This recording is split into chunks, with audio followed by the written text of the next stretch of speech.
आप सभी का एक बार फिर से यूनिक अप्रोच पर हार्दिक स्वागत है।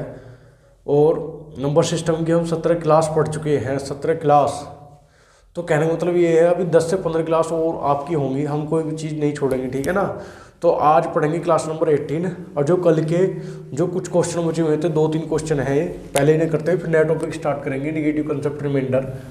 और ये है क्लास 18, क्लास 18। तो पहला क्वेश्चन दिया है द एक्सप्रेशन 31 की पावर n प्लस 17 की power n is divisible by for every odd positive integer. किसके लिए? फॉर ओड पॉजिटिव इंटीजर, यानी कि विषम पूर्णांक के लिए। तो विषम पूर्णांक क्या होते हैं? 1, 3, 5, 7 ऐसे चलते हैं। इन सब के लिए डिविजिबल है। तो ये बताना है कि इनमें से कौन सा जो ऑप्शन है इसे डिविजिबल करेगा, आपको ये बताना है। तो अगर वही आप एक चीज़ बताओ, ये है 31 की पावर n प्लस 17 की पावर n, यानी कि a की पावर n प्लस b की पावर n क्या है? a की पावर n प्लस b की पावर n है। और n एक पॉजिटिव ओड इंटीजर है। क्या है?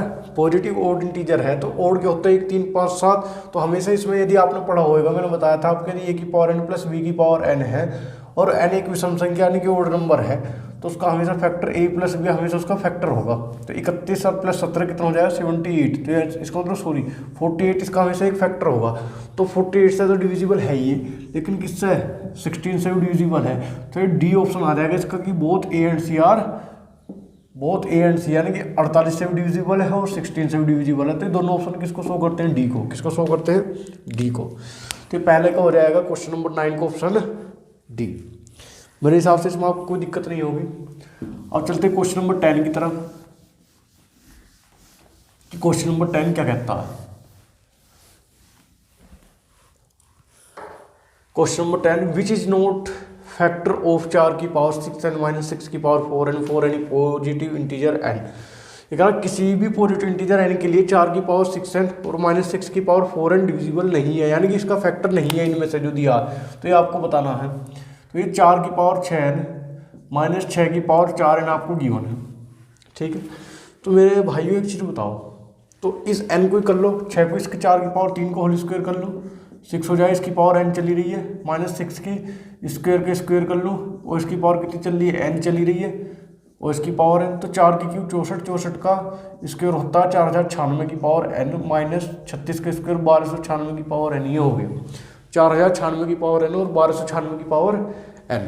64 के स्क्वायर निकाल लेना। स्क्वायर की मैं अलग वीडियो चलेंगी, ये तो आज जब स्क्वायर रूट निकालना सिखाऊंगा आपको, क्यूब और क्यूब रूट, तो पढ़ लेंगे। लेकिन फिलहाल आपको पता होना चाहिए 64 के स्क्वायर 4096 होता है, ठीक है। अब आपका क्या है, यदि a की पावर n माइनस b की पावर n है और n कोई भी नेचुरल नंबर है, तो उसके लिए a माइनस b हमेशा फैक्टर होगा। क्या होगा? a माइनस b हमेशा फैक्टर होगा। तो 4096 से 1296 में घटाऊँ तो 6 में 6 गए 0, 9 से 9 गए 0, 10 में 2 गए 8, 3 में से 1 गए 2, तो 2800 आता है, यानी कि 2800 इसका हमेशा फैक्टर रहेगा। तो 2800 का फैक्टर 5 भी है, 25 भी है, 7 भी है। तो इसको ऑप्शन कौन सा हो जाएगा? नन ऑफ दीज, यानी कि इनमें से कोई सा ऐसा नहीं है जो इसका फैक्टर हो। जितने भी ऑप्शन में दिए हैं सब इसके कहीं ना कहीं फैक्टर है। तो इसका ऑप्शन क्या हो जाएगा? आपका डी उत्तर हो जाएगा इसका। क्वेश्चन नंबर 11 है, क्या कहता है क्वेश्चन नंबर 11?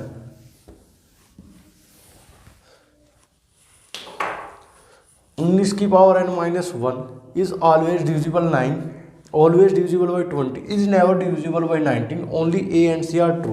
ये कह रहा है कि हमेशा 9 से विभाज्य होगा, पहला ऑप्शन। दूसरा ऑप्शन ये कह रहा है हमेशा 20 से डिविजिबल होगा। तीसरा ऑप्शन ये कह रहा है कि 19 से कभी भी डिविजिबल नहीं होगा। और चौथा ऑप्शन कह रहा है कि ए और सी जो स्टेटमेंट इसमें दिए गए हैं वो ही ट्रू हैं। बस ये आपको देखना है कि ऑप्शन इनमें से कौन सा ट्रू होगा। अब क्या दिया आपको? 19 की पावर n माइनस 1 दिया है। क्या दिया? 19 की पावर n माइनस 1 आपको दिया है, ठीक है भाई। अब आपको क्या काम करना है? आपको ये काम करना है, क्या काम करना है मेरे भाइयों, कि 19 की पावर n माइनस 1 में यदि n एक नेचुरल नंबर ही हो, हमारा क्या हो? नेचुरल नंबर हो, तो नेचुरल नंबर में हमेशा क्या रहेगा? 19 माइनस 1 इसका एक फैक्टर आएगा, यानी कि 18 इसका हमेशा एक फैक्टर आएगा। तो 18 ऑलवेज डिविजिबल 9, तो ए ऑप्शन जो है इसका करेक्ट है। 18 9 से डिविजिबल है, एक ऑलवेज डिविजिबल बाई 20, तो बी तो गलत हो जाएगा। चलिए नेचुरल नंबर ना हो के इवन नंबर भी होता तो ये 19 और एक 20 देता, तो ऑलवेज डिविजिबल बाई 20। तो 20 से जब होता, जब ये कहता है कि इवन नंबर है, तो इवन नंबर में एक बार माइनस होता और एक बार प्लस होता, तब होता। इज नेवर डिविजिबल बाई 19, यानी कि 19 से कभी भी विभाज्य नहीं हो गई। इसकी बात क्या है, सत्य है। सत्य किस लिए है, मैं एक चीज़ बताऊँ, यदि ये 1 है तो 1 3 5 7 है तो ये वाली फॉर्म बनेगी, और 2 4 6 है तो 18 गुना 20 की फॉर्म बनेगी। किसकी बनेगी, 18 गुना 20 की। तो लेकिन 19 तो इसमें कहीं आया ही नहीं, तो 19 से कभी भी डिविजिबल नहीं होगा। तो इस हिसाब से कौन सा ऑप्शन सही बैठता है, ये बात भी सत्य है और ये बात भी सत्य है। ये बात क्या है हमारी, गलत है। तो इसका उत्तर क्या हो जाएगा, डी, कि only A and C are true. ठीक है, इसी के क्वेश्चन तो यहीं तक है। अब आगे पढ़ेंगे निगेटिव कंसेप्ट, रिमाइंडर का जो कंसेप्ट है, हम निगेटिव कंसेप्ट का, निगेटिव रिमाइंडर का जो कंसेप्ट उसे पढ़ेंगे और उसके बारे में कुछ क्वेश्चंस करेंगे। ठीक है ना भाइयों। फिर फॉर्मेट थ्योरम, विल्सन थ्योरम और टॉसेंट फंक्शन यानी कि ह्यूलर थ्योरम, सारी थ्योरम डिटेल में पढ़ेंगे, बेफिक्र रहिए। आगे मैं इसे साफ करके आपको स्टार्ट करता हूँ। ठीक है, ये क्वेश्चन हमने कर लिए हैं। अब पढ़ेंगे निगेटिव रिमाइंडर कंसेप्ट। ये मैंने आपको बताया था कि इसे हम पढ़ाएंगे निगेटिव रिमाइंडर कंसेप्ट। इस पर 10 एक क्वेश्चन भी हम करके देखेंगे कि हमारे क्वेश्चन कैसे कैसे बन सकते हैं। निगेटिव रिमाइंडर कंसेप्ट, देखो क्या होता है निगेटिव रिमाइंडर कंसेप्ट, मैं आपको समझाता हूँ कि क्या होता है। भाई आप एक चीज़ बताओ, भाई आप 89 है, क्या है 89 है, ठीक है, चलो 89 तो बहुत ज़्यादा करीब नंबर होगा। मैंने 101 लिया, 101 दिया, 17 से डिवाइड करा। किससे डिवाइड करा भाइयों, 17 से डिवाइड करा। समझना मैं क्या बात बताना चाह रहा हूँ कि निगेटिव रिमाइंडर कंसेप्ट कहाँ से, इसके बेसिक से ही लेके चल रहा हूँ आपको, और जैसा हम कहते हैं कि टॉप लेवल पर ले जाकर मैं आपको छोड़ दूँगा। यदि मैं 17 से डिवाइड करूँगा तो आपको रिमाइंडर बताना कि रिमाइंडर क्या है। तो फिर भाई एक चीज़ बताओ, 17 पंजे 85, 17 छिक्के 102, यदि 6 पे चलाऊँगा तो 102 बचेगा, है ना भाई। 17 से आप 101 को यदि डिवाइड करोगे तो क्या बचेगा, 17 पंजे 85, 17 पंजे 85, तो ये बचेगा रिमाइंडर 16। कितना रिमाइंडर बचेगा, 16। कोई दिक्कत, ऐसे ही तो करते आ रहे हैं, है ना। अब यदि यहाँ 17 को ही डिवाइड करा मैंने 101 से, और मैंने करा 17 छिक्का 102, 17 छिक्का 102, और माइनस रिमाइंडर बचेगा यहाँ माइनस का 1, और यहाँ रिमाइंडर बचा प्लस का 16। ऐसे तो करते हैं, यही तो हमारे कंसेप्ट बचपन से ऐसे तो सीखते आ रहे हैं हम, लेकिन बचपन से हम ये पढ़ते आ रहे हैं। लेकिन इस चीज़ के यूज़ से ये हमारे सवाल कितने आसान बन जाते हैं, इस चीज़ को आप आगे क्वेश्चन में देखोगे कि जब क्वेश्चन करवाऊंगा मैं आपको। अब मुझे एक चीज़ बताओ, मैंने हमेशा एक कंडीशन बताई है आपको, ये कंडीशन बताइए कि यदि रिमाइंडर कभी भी निगेटिव नहीं होगा, यानी कि शेषफल आपका कभी भी ऋणात्मक नहीं होगा। और उसके साथ साथ मैंने आपको ये भी बताई है कि भाजक से कभी भी बड़ा नहीं होगा। यदि भाजक से बड़ा है तो इसका मतलब कहीं ना कहीं सवाल में दिक्कत है या आपने भाग पूरा नहीं करा। तो कहने का मतलब ये है कि रिमाइंडर कभी माइनस नहीं होगा, लेकिन यहाँ तो माइनस आ रहा है। तो मेरे भाई आपको क्या काम करना है, यदि रिमाइंडर माइनस आता है तो उसमें उतने ही प्लस के जोड़ देने। 17 जिस भाजक से हम डिवाइड कर रहे हैं डिविजर से, उसको उसमें जोड़ देना शेषफल। तो कितना आ जाएगा 16, यहाँ भी रिमाइंडर 16 है और यहाँ भी रिमाइंडर 16 है, तो कोई फर्क थोड़ी पड़ा। यदि मैं इसे भाग करता तो 17 पंजे 85, तो मुझे शेषफल निकालने में दिक्कत होती कहीं ना कहीं। तो मैंने 17 छिक्के 102 चला, रिमाइंडर लिख लिया -1, और -1 का मतलब ये है भाई मैंने इसमें 17 जोड़ दी, क्यों, क्योंकि इसे प्लस बनाने के लिए। तो कितना आगा 16 आगा, कितना आगा 16। ये है निगेटिव कंसेप्ट रिमाइंडर, क्या है निगेटिव रिमाइंडर कंसेप्ट। इसमें मेरे हिसाब से आपको कोई दिक्कत नहीं होगी, है ना। अब चलो आगे मैं छोटे छोटे सवाल लिखता हूँ जो आपको गैल गैल करने हैं, मेरी गैल ही, है ना। गैल गैल सवाल लिखेंगे और गैल गैल करेंगे, ठीक भाइयों। पहला क्वेश्चन ये है, 8 से 9 क्वेश्चन लिखेंगे। पहला क्वेश्चन ये है,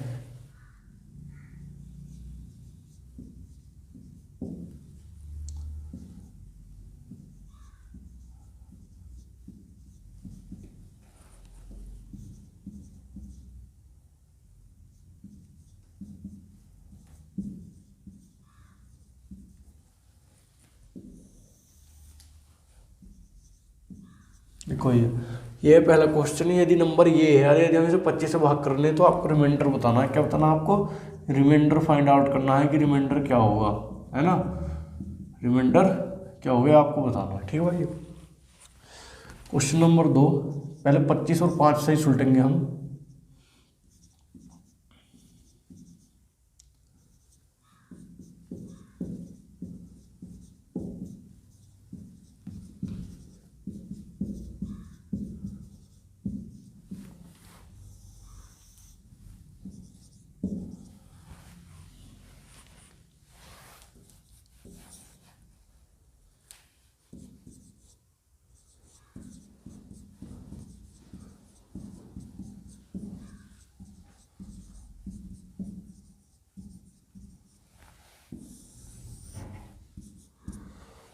तो भाई इनका आपको रिमाइंडर बताना है। तो रिमाइंडर क्या क्या आएंगे आपको देखने हैं, क्या क्या रिमाइंडर आएंगे। तो पहला क्वेश्चन ये है कि आपको मैंने एक चीज़ बताई है आपको रिमाइंडर में, मैं इतनी चीज़ तो पहले बता चुका हूँ कि जो भी हम शेषफल निकाल रहे हैं उनके बीच में जो भी ऑपरेशन आ रहा है तो ऑपरेशन वो ही लगाना है, शेषफल ऐसे निकाल देना आपको सीधा सीधा, ठीक है ना भाइयों।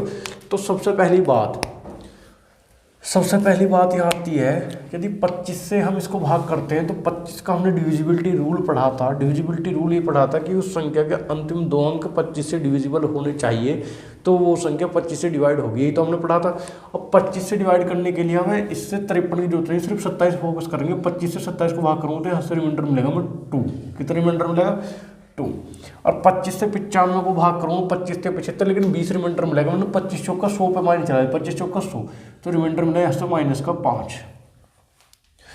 25 से कम 25, यहाँ से रिमाइंडर मिला माइनस का 6।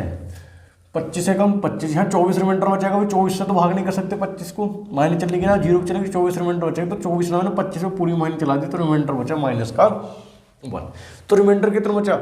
-5 -6 -1, 5 6 11 1 12, और 12 में से 2 गए, 12 में से प्लस के 2 गए, ये बचा 2 और माइनस का 12, ये बचा माइनस का 10। मैंने कहा रिमाइंडर कभी भी निगेटिव नहीं आता है, तो रिमाइंडर क्या बनाएंगे? पॉजिटिव।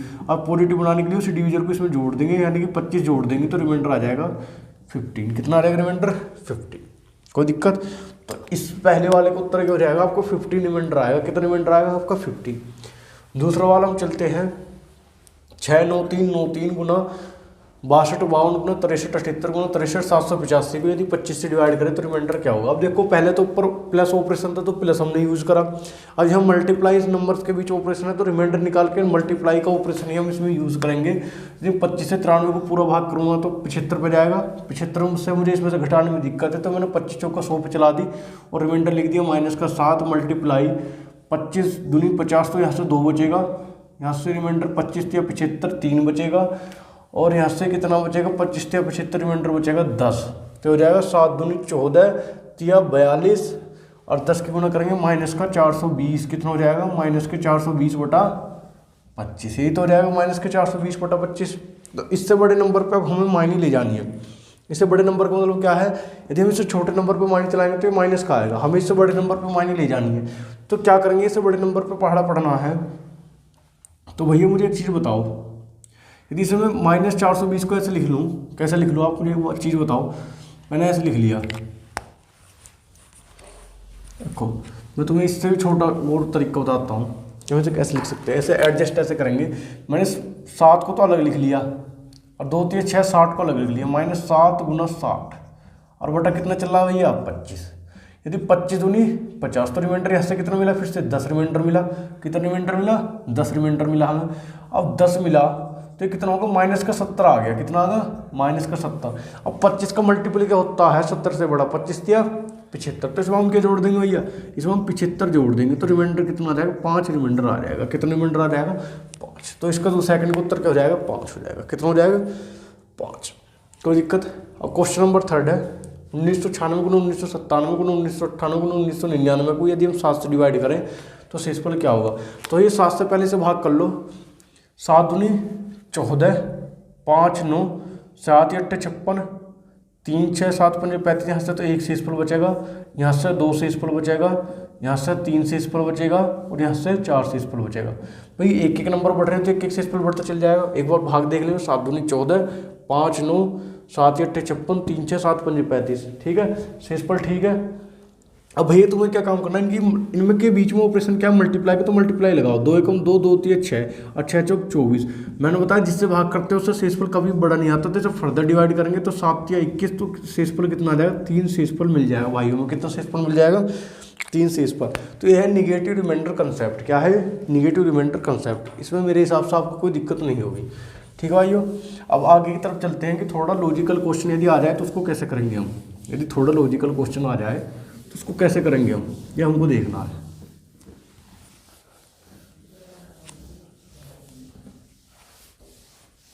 लॉजिकल क्वेश्चन भी मैं आपको देता हूँ एक बना के। देखो कोई भी टॉपिक छोड़ना नहीं है, हर टॉपिक को छू के जरूर जाना है। देखो भैया 3 क्वेश्चन हमने कर लिए थे, अब क्वेश्चन करेंगे हम 4।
देखो ये इनका रिमाइंडर आपको फाइंड आउट करना है, ठीक है ना, कि इनका रिमाइंडर क्या होगा।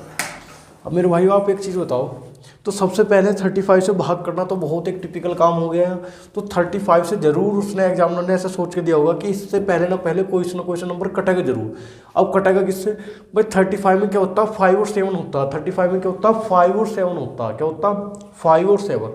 35 में 5 और 7 होता, तो 5 से यदि यहाँ कोई नंबर डिविजिबल होता तो 5 का डिविजिबिलिटी रूल ये कहता है कि उस संख्या का अंतिम अंक क्या तो 0 होता, जो कि है नहीं, या अंतिम अंक क्या होता 5 है तो है नहीं, जिसका मतलब 5 से तो कटेगा नहीं है। 5 से तो कोई भी नंबर इसमें सिंप्लीफाई है नहीं, तो सिंप्लीफाई किससे होगा 7 से होगा। और 7 का डिविजिबिलिटी रूल हमने पढ़ा है कि उसके अंतिम 2 अंक इसके 3 का पेयर बनाकर तीसरा पेयर दूसरे वाला पेयर इसमें से घटा देते हैं तो 7 से डिविजिबल हो, तो 7 से कट जाएगा। तो 7 से कितनी बार कटेगा ये बताओ, 7 या 21, 3 0 7 चौक 28 और 7 या 21, और 7 से ये कितनी बार कटेगा 5 बार। तो हमने ये काटा 7 से, तो एक ब्रैकेट में अलग लिख लो कि गुना जो भी शेष फल आवे उसमें हमें क्या करना गुना 7 कर देनी है, क्या कर देनी है गुना 7। बढ़कर 100 सिंपल सवाल, ये पहले की तरह से भी आसान सवाल हो गया। आसानी होगी कि 5 का डिविजिबिलिटी रूल हम आसानी से इसमें लगा सकते हैं। और 5 का डिविजिबिलिटी रूल ये कहता है कि 5 पे यदि 3 पे भाग करूँ तो यहाँ से पूरा मिल जाएगा, माइनस का 2, मैंने 5 पे माइनस चला दी। 6 को भाग करूँ प्लस का 1 मिलेगा, और यहाँ 4 को भाग करूँगा तो माइनस का 1 मिलेगा, और 8 को भाग करूँगा तो माइनस का 2 मिलेगा, और 9 को भाग करूँगा तो माइनस का 1 मिलेगा।